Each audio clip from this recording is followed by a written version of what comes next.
ಈ ನಾಟಿ ಔಷಧಿ ವಿಷಯದಲ್ಲಿ ಪಾರ್ವತಿ ಸಹಕಾರ ನಮಗೆ ಸಿಕ್ಕೇ ಸಿಗುತ್ತೆ ಅಂತ ಹೇಗೆ ಅನ್ಕೋತೀಯ? ಒಳ್ಳೆ ಉದ್ದೇಶಕ್ಕೆ ಅಕ್ಕ ಯಾವತ್ತೂ ಆಗಲ್ಲ ಅನ್ನಲ್ಲ. ನೀವು ಹ್ಞೂ ಅಂದರೆ ನಾನು ಅಕ್ಕನ ಹತ್ರ ಮಾತಾಡ್ತೀನಿ.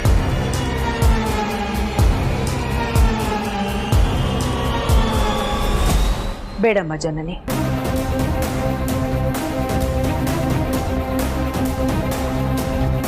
ಇದೊಂದು ವಿಷಯದಲ್ಲಿ ಪಾರ್ವತಿ ಒಪ್ಕೊಳ್ಳೋದು ನನಗೂ ಬೇಕಾಗಿಲ್ಲ.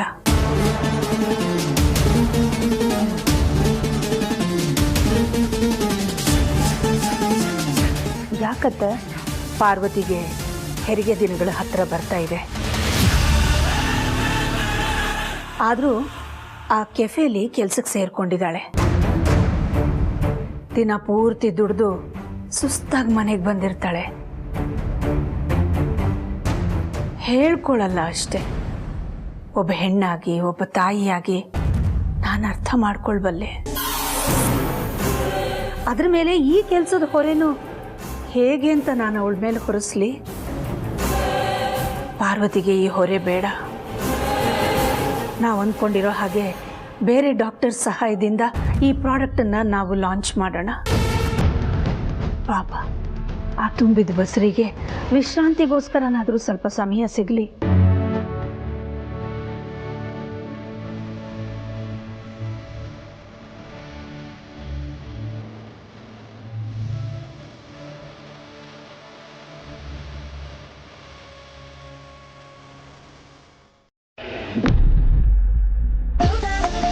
ನನ್ನ ಹೊಸ ಜವಾಬ್ದಾರಿಗೆ ಸಂದೇಶ್ ಸರ್ ನನಗೆ ಕೊಟ್ಟು 50,000 ರೂಪಾಯಿ ಹಣ ಅಪ್ಪ. ಕಳೆದ 2 ತಿಂಗಳಿನ ಆಟೋ ಸಾಲದ ಕಂತು ತೀರಿಸಿ ನನ್ನ ಹತ್ರ 52,000 ರೂಪಾಯಿ ಉಳಿದಿತ್ತು. ಅದನ್ನು ನಾನು ಬ್ಯಾಂಕಲ್ಲಿ ಡೆಪಾಸಿಟ್ ಮಾಡಿದ್ದೀನಿ. ಅಲ್ಲಿಗೆ ನಮ್ಮ ಹತ್ರ 1,02,000 ರೂಪಾಯಿ ಇದೆ ಅಂದಂಗೆ ಆಯಿತು. ಬಾವ, ನಿಮ್ಮ ಹತ್ರ ಇರೋ ಹಣನು ಬ್ಯಾಂಕಿಂದ ತಂದ್ಬಿಡಿ. ಒಂದೇ ಸಲ 1 ಲಕ್ಷನ ನಾನು ಯಾವತ್ತೂ ನೋಡೇ ಇಲ್ಲ. ಆದರೆ ನಂಗೆ ಹಣದ ಮೇಲೆ ದುರಾಸೆ ಇಲ್ಲ. ನಿಮ್ಮ ಹತ್ರ 1 ಲಕ್ಷ ರೂಪಾಯಿ ಹಣ ಇರೋದನ್ನ ನೋಡಿದ್ರೆ ನನಗೆ ಸಂತೋಷ ಆಗುತ್ತೆ.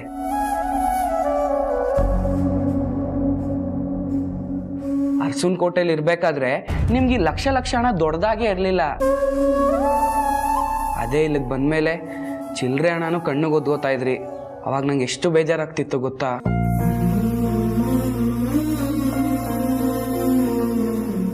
ಇವಾಗ ನಿಮ್ಮ ಹತ್ರ 1 ಲಕ್ಷ ಇರೋದನ್ನ ನೋಡಿದ್ರೆ ನೀವು ಲಕ್ಷಾಧೀಶ್ವರರು ಅಂತ ನನಗನ್ಸುತ್ತೆ. ಅದಕ್ಕೆ ಹಾಗೆ ಹೇಳಿದೆ. ಈಗ ನಮ್ಮ ಹತ್ರ ಇಷ್ಟೊಂದು ಹಣ ಇದೆ. ಗಿಡಮೂಲಿಕೆ ತಂದು ಔಷಧಿ ತಯಾರು ಮಾಡೋದಕ್ಕೆ ನನಗೆ ಸ್ವಲ್ಪ ಹಣ ಸಾಕು.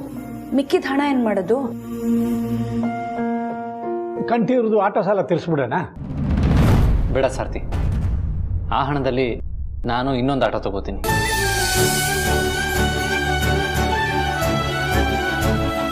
ಯಾಕೆ ಅಂದರೆ ಪಾರು ಹೇಳಿದಾಳೆ, ಒಂದಿದ್ದ ಆಟೋ 2 ಆದರೆ ನಾನು ಕೆಲಸ ಬಿಡ್ತೀನಿ ಅಂತ. ಅವಳಿಗೆ ಆದಷ್ಟು ಬೇಗ ಹೆಚ್ಚು ವಿಶ್ರಾಂತಿ ಕೊಡಿಸೋ ಯೋಚನೆ ನಂದು. ಕಂಠೀವ್ರು ನಮ್ಗೆ ಆಟೋ ಕೊಡುವಾಗ 1 ಆಟೋ 10 ಆಗಲಿ ಅಂತ ಹರಿಸಿದ್ರು. ಈಗ 1 ಆಟೋ 2 ಆಗ್ತಿರೋದು ಅದರ ಪ್ರಾರಂಭ ಅಂತ ಅಂದ್ಕೊಳ್ಳೋಣ. ಆದರೆ ಯಜಮಾನ್ರೆ, ಇವಾಗ ನನಗೆ ಧರ್ಮ ಸಂಕಟದ ಪರಿಸ್ಥಿತಿ. ನೀವೇನೋ 2 ಆಟೋ ತಗೊಳ್ಳೋ ಥರ ಆಯಿತು. ಆದರೆ ಈಗ ನಾನಿರೋ ಪರಿಸ್ಥಿತಿಲಿ ಕೆಲಸ ಬಿಟ್ಟು ಮನೇಲೆ ಕೂರೋದಕ್ಕಾಗಲ್ಲ ಯಜಮಾನ್ರೆ. ನೀವು ಬೇಡ ಅಂತ ಹೇಳಲ್ಲ ಅನ್ನೋ ಭರವಸೆಯಲ್ಲಿ ಗಿಡಮೂಲಿಕೆಗಳನ್ನ ತಂದು ನಾಟಿ ಔಷಧಿ ಮಾಡಿಕೊಡೋ ಜವಾಬ್ದಾರಿನ ಬೇರೆ ಒಪ್ಕೊಂಡ್ಬಿಟ್ಟಿದ್ದೀನಲ್ಲ. ಪಾರು, ಅದನ್ನು ಬಿಟ್ಬಿಡು ಅಂತ ನಾನು ನಿಮಗೇನು ಫೋರ್ಸ್ ಮಾಡಲ್ಲ.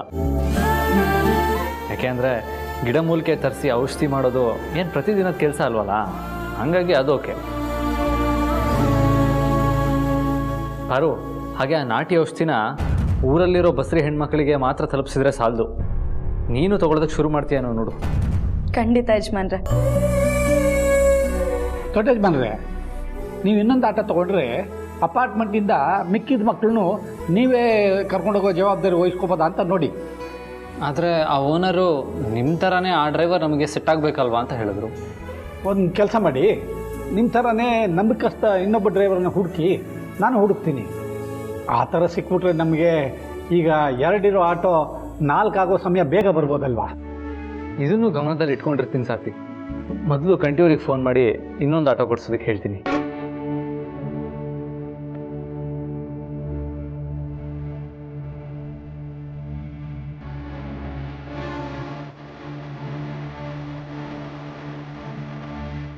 ಹಲೋ ಕಂಟಿಯವರೇ, ನಾನು ಆದಿತ್ಯ ಮಾತಾಡ್ತಾ ಇರೋದು. ನಿಮ್ಮಿಂದ ಇನ್ನೊಂದು ಸಹಾಯ ಆಗಬೇಕಾಗಿತ್ತು. ನಮಗೆ ಇವಾಗ ಇನ್ನೂ ಸ್ವಲ್ಪ ಹಣದ ಅನುಕೂಲ ಆಗಿದೆ. ಸೊ ಹಾಗಾಗಿ ಇನ್ನೊಂದು ಆಟೋ ತಗೊಳ್ಳೋ ಯೋಚನೆ ಮಾಡ್ತಾ ಇದ್ದೀನಿ. ನೀವೇನಾದರೂ ಇನ್ನೊಂದು ಆಟೋ ಕೊಡಿಸ್ಬೋದಾ ಪ್ಲೀಸ್? ಹೌದಾ? Thank you so much. ಹಾಂ, ನಾಳೆ ಸಂಜೆ ಅಷ್ಟೊತ್ತಿಗೆ ನಮ್ಮನೆ ಬಾಗಿಲು ಮುಂದೆ ಹೊಸ ಆಟೋ ಇರುತ್ತೆ. ಬೊಂಬಟ್.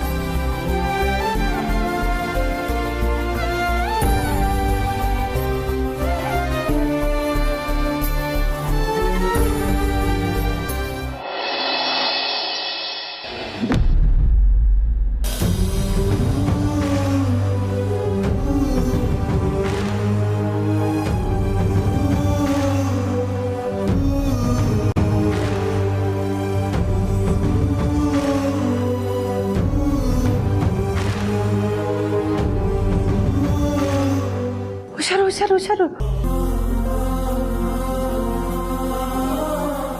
ಯಾಕೆ ಚಿಕ್ಕಮ್ಮ ಹಾಗೆ ನೋಡ್ತಾ ಇದ್ದೀರಾ? ನಾನು ಬಸ್ರಿ ಅನ್ನೋದು ನಿಮಗೆ ಈಗ ಗೊತ್ತಾಗ್ತದೆ ಅನ್ನೋ ಹಾಗೆ? ನಿನ್ನ ಹೊಟ್ಟೆಲಿರೋ ನಮ್ಮ ಪುಟಾಣಿ ಕಂದನ್ನ ನೋಡ್ತಾ ಇದ್ದೀನಿ ಕಂದ. ನಿನ್ನ ಕನಸು ಹೊರಗಿನ ಪ್ರಪಂಚಕ್ಕೆ ಬರೋ ಸಮಯ ಹತ್ರ ಇದೆ ಅನ್ನಿಸ್ತಾ ಇದೆ. ಜನನಿ, ಬಾಮ್ಮ ಇಲ್ಲಿ.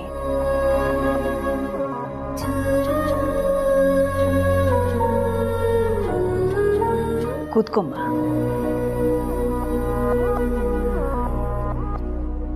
ಇನ್ಮೇಲೆ ನೀನು ಹುಷಾರಾಗಿರ್ಬೇಕು ಅಂದ ಮಾತ್ರಕ್ಕೆ ಕಾನ್ಷಿಯಸ್ ಆಗಿರೋದು ಅಥವಾ ಒತ್ತಡ ಹಾಕ್ಕೊಳ್ಳೋದು ಇದೆಲ್ಲ ಮಾಡಬಾರ್ದು. ಒಳ್ಳೆಯದನ್ನು ಮಾತ್ರ ಯೋಚನೆ ಮಾಡಬೇಕು. ಖುಷಿ ಆಗುವಂಥದ್ದನ್ನು ಮಾತ್ರ ನೆನಪಿಸ್ಕೋಬೇಕು. ಆದಷ್ಟು ವಿಶ್ರಾಂತಿ ತಗೋಬೇಕು. ಸರಿ ಅತ್ತೆ, ಪಾರ್ವತಿ ಅಕ್ಕಂಗೂ ಹೆರಿಗೆ ದಿನಗಳು ಹತ್ರ ಬರ್ತಿದೆ ಅಲ್ವಾ? ಹೌದಮ್ಮ, ಆದರೆ ಅವಳಿಗೆ ವಿಶ್ರಾಂತಿ ಕೊಡೋ ಅವಕಾಶ ನಮಗೆ ಸಿಗ್ಲಿಲ್ವಲ್ಲ ಅಂತ ನನಗೆ ಬೇಜಾರು. ಅದಕ್ಕೆ ನೀವು ನೊಂದ್ಕೋಬೇಡಿ. ಅವರು ಅದೇನೋ ಸಾಧಿಸ್ಬೇಕು ಅಂತ ಅಂದ್ಕೊಂಡಿದ್ದಾರೆ. ಅಲ್ಲಿವರೆಗೂ ಮಾತ್ರ ಪಾರ್ವತಿಗೆ ಬಿಡುವಿಲ್ದಿರೋ ದುಡಿಮೆ. ಅವ್ರದ್ದು ಅಂತ ಒಂದು ಗುರುತು ಕಂಡ್ಕೊಂಡ್ಮೇಲೆ ಆಮೇಲೆ ಪಾರ್ವತಿನೇ ಬರೀ ಅವಳ ಗಂಡ, ಮನೆ, ಮಗು ಅಂತ ಮಾತ್ರ ಯೋಚನೆ ಮಾಡ್ತಾಳೆ. ಹಾಗೆ ತನ್ನ ಆರೋಗ್ಯ, ವಿಶ್ರಾಂತಿ ಕಡೆಗೂ ಗಮನ ಕೊಡ್ತಾಳೆ. ಬಿಡಕ್ಕಾಗ್ತಿಲ್ಲ ನನಗೆ. ಆದಿ ಪಾರ್ವತಿಗೆ ತಮ್ಮ ಅಸ್ತಿತ್ವನ ತಾವು ಕಂಡ್ಕೋಬೇಕು ಅಂತ ಅನ್ನಿಸ್ಬಿಟ್ಟಿದೆ. ಬದುಕಿನಲ್ಲಿ ಒಂದಲ್ಲ ಒಂದು ಕಾಲಘಟ್ಟದಲ್ಲಿ ಎಲ್ರಿಗೂ ಹೀಗೆಲ್ಲ ತಲೆಗೆ ಬರುತ್ತೆ. ಆದರೆ ಈ ಸಮಯದಲ್ಲೇ ಯಾಕೆ ಹಾಗನ್ನಿಸ್ತು ಅನ್ನೋದು ನನ್ನ ತಲೆ ಕೊರಿತಾ ಇದೆ.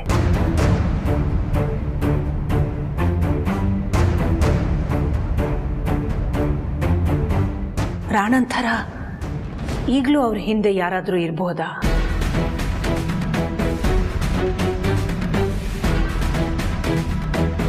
ಬೆದರಿಕೆ ಒಡ್ತಾ ಇರ್ಬೋದಾ? ಅವರನ್ನ ಅವರ ಅಸ್ತಿತ್ವದ ಪ್ರಶ್ನೆ ಕಾಡೋ ಹಾಗೆ ಮಾಡ್ತಿರ್ಬೋದಾ? ಬೇರೆ ಯಾವುದೇ ಥರದಲ್ಲಾದರೂ ಬ್ಲ್ಯಾಕ್ ಮೇಲ್ ಮಾಡ್ತಿರ್ಬೋದಾ?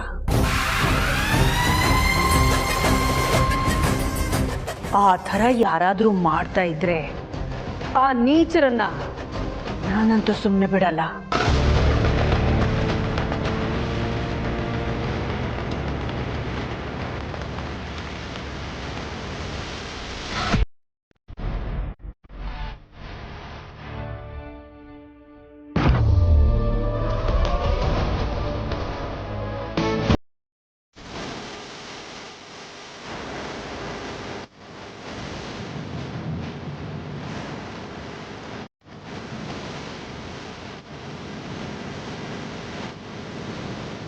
ಪ್ರೀತು ಹೊರಗಡೆ ಬರಕ್ಕೆ ಹೇಳಿದಾನೆ ಎಲ್ಲಾರನ್ನು ಅಂತ ಹೇಳಿದ್ರಲ್ಲ ರಘು, ಯಾಕೆಂತ ಏನಾದರೂ ಗೊತ್ತಾ? ಅಖಿಲ, ನಿನ್ನ ಹತ್ರನೇ ಸೀಕ್ರೆಟ್ ಬಿಟ್ಕೊಡದೆ ಇರೋ ನಿನ್ನ ಮುದ್ದಿನ ಮಗ ನನ್ನ ಹತ್ರ ವಿಷಯ ಹೇಳ್ತಾನ? ಆದರೆ ಅವ್ನು ಫೋನ್ ಮಾಡಿ ವಿಷಯ ಹೇಳಿದಾಗ ತುಂಬ ಖುಷಿಲಿದ್ದ. ಅದನ್ನ ತಿಳ್ಕೊಳ್ಳೋಕ್ಕೆ ತಾನೇ ನಾನು ಹೊರಗೆ ಬಂದು ನಿಂತಿರೋದು. ಇದು ನನ್ನ ಮಗಳ ಮನೆ. ಇಲ್ಲಿ ಏನೇ ಮುಖ್ಯವಾದದ್ದು ನಡೆದ್ರೂ ಅದು ನನ್ನ ಗಮನಕ್ಕೆ ಬರಲೇಬೇಕು.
ಅಯ್ಯೋ ಅಳೇಂದ್ರೆ, ಏನಿದು? ನೀವು ನಿಮ್ಮ ಅಣ್ಣನ ತರ ಆಟೋದಲ್ಲಿ ಬಂದಿದ್ದೀರಲ್ಲ?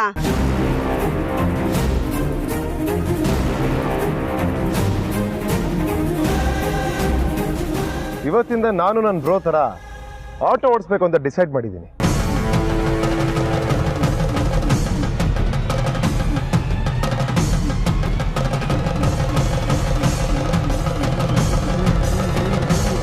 ಹೆದರ್ಕೋಬೇಡಿ, ಸುಮ್ಮನೆ ತಮಾಷೆ ಮಾಡ್ತಾ ಇದ್ದಾನೆ.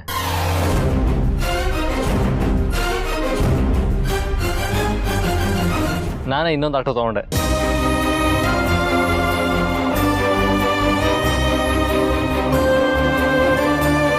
ಹೇಳಿದ್ನಲ್ಲ ಮಾಮ್, ಬ್ರೋಗೆ ಸ್ಕೂಲ್ ಮಕ್ಕಳನ್ನ ಡ್ರಾಪ್ ಮಾಡೋ ಪಿಕಪ್ ಮಾಡೋ ಕೆಲಸ ಸಿಕ್ಕಿದೆ ಅಂತ.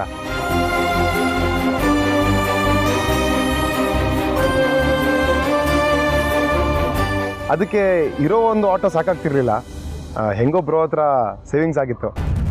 ಅದಕ್ಕೆ ಫಸ್ಟ್ ಆಟೋ ಕೊಡ್ಸಿದ್ರಲ್ಲ ಕಂಟಿ ಅವರು, ಅವ್ರಿಗೆ ಹೇಳಿ ಇನ್ನೊಂದು ಆಟೋ ತೊಗೊಂಬಂದ್ವಿ.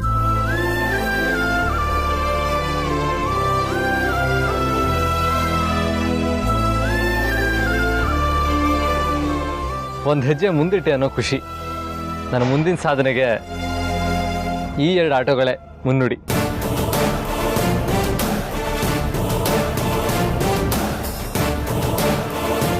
ಎರಡು ಆಟೋ ತಂದು ನಿಲ್ಸೋದನ್ನ ಸಾಧನೆ ಅಂತ ಯಾರಾದ್ರೂ ಕರೀತಾರೇನಪ್ಪ? ರತ್ನವೇಣಿ,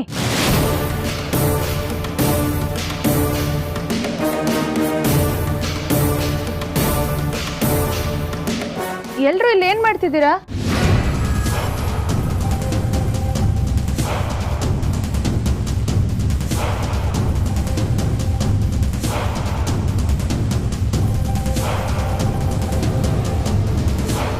ಪ್ರೀತು, ಇದೇನಿದು? 2 ಆಟೋ ಇದೆ. ಓಯ್, ಬ್ರೋ ಹೊಸ ಆಟೋ ತಗೊಂಡಿದ್ದಾನೆ ನೋಡು. ಹೌದಾ ಬಾವಾ? ಕಂಗ್ರ್ಯಾಚುಲೇಷನ್ಸ್. ಥ್ಯಾಂಕ್ಸ್ ಅಂಡಿ. ಕಂಗ್ರ್ಯಾಚುಲೇಷನ್ಸ್ ಅಕ್ಕ.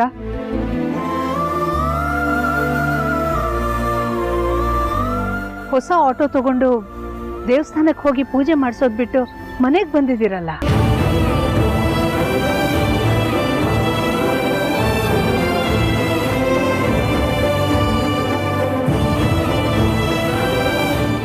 ಅಖಿಲ, ಪೂಜೆ ಮಾಡ್ಸಕ್ಕೆ ದೇವಸ್ಥಾನಕ್ಕೆ ತಗೊಂಡು ಹೋಗ್ಬೇಕಾ?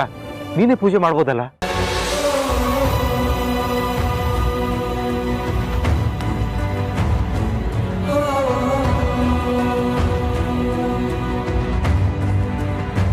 ಹೌದಲ್ಲ, ನೋಡಿ, ಇದು ನನಗೆ ತೋಚೇ ಇಲ್ಲ.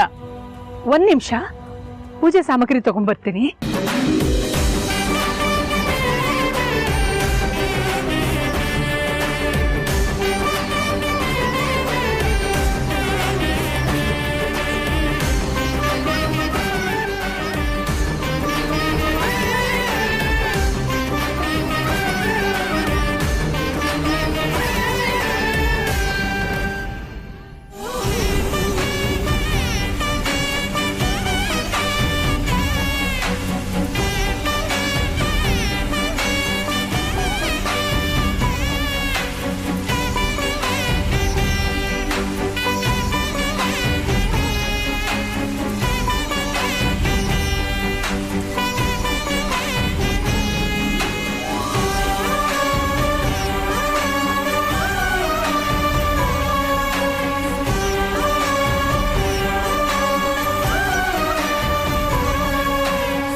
ಒಂದು ಆಟೋ ಇದ್ದಿದ್ದು ಕೆಲವೇ ತಿಂಗಳಲ್ಲಿ 2 ಆಟೋಗಳಾಗಿವೆ.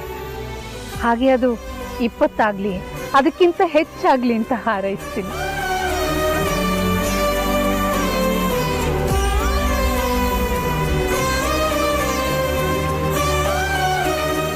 ನೀವು ಅಂದ್ಕೊಂಡಿದ್ದು ಆದಷ್ಟು ಬೇಗ ನೆರವೇರಲಿ. ಆದಷ್ಟು ಬೇಗ ನೀವು ಈ ಮನೆ ಒಳಗೆ ಬರೋ ಹಾಗಾಗಲಿ.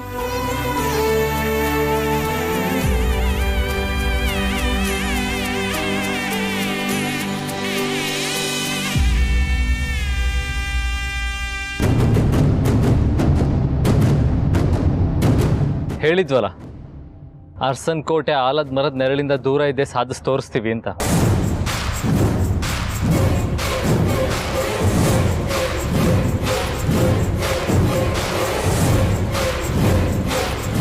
ಅದೇ ದಾರಿಲಿದ್ದೀವಿ ಅಂತ ಕೆಲವ್ರಿಗೆ ತೋರಿಸ್ಬೇಕಾಗಿತ್ತು.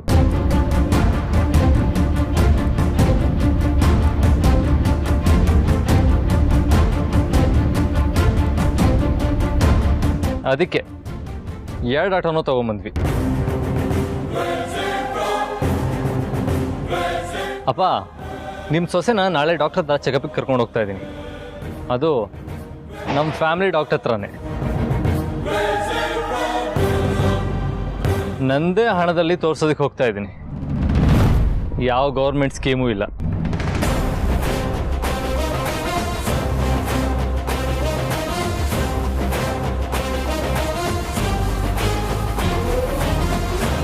ಏನು ಬ್ರೋ ನೀನು ಮನೇಲಿ ಎಲ್ರಿಗೂ ಆಟೋ ತೋರಿಸ್ತೀನಿ ಅಂತ ಹೇಳಿದ್ದು ಖುಷಿ ಹಂಚ್ಕೊಳಕ್ಕಲ್ವಾ?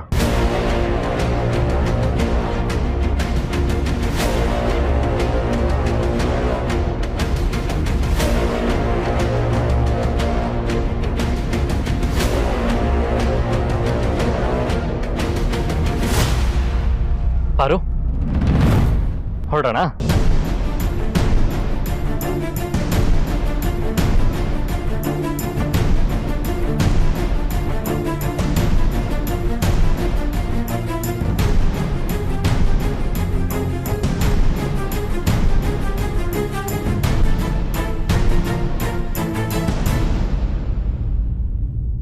ಮಾಮ್,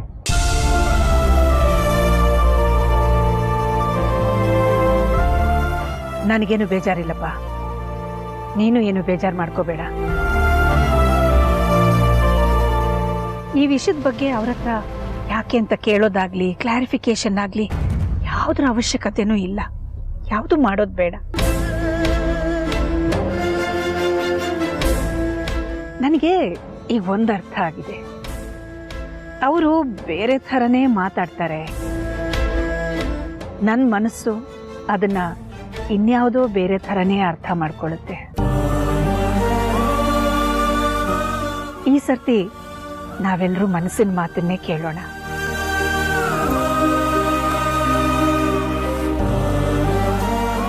ಹೋಗಪ್ಪ, ಹೊಸ ಆಟೋನ ಹನುಮಂತು ಮನೆ ಮುಂದೆ ನಿಲ್ಲಿಸಿ ಬಾ. ಸರಿ ಮಾಮ್.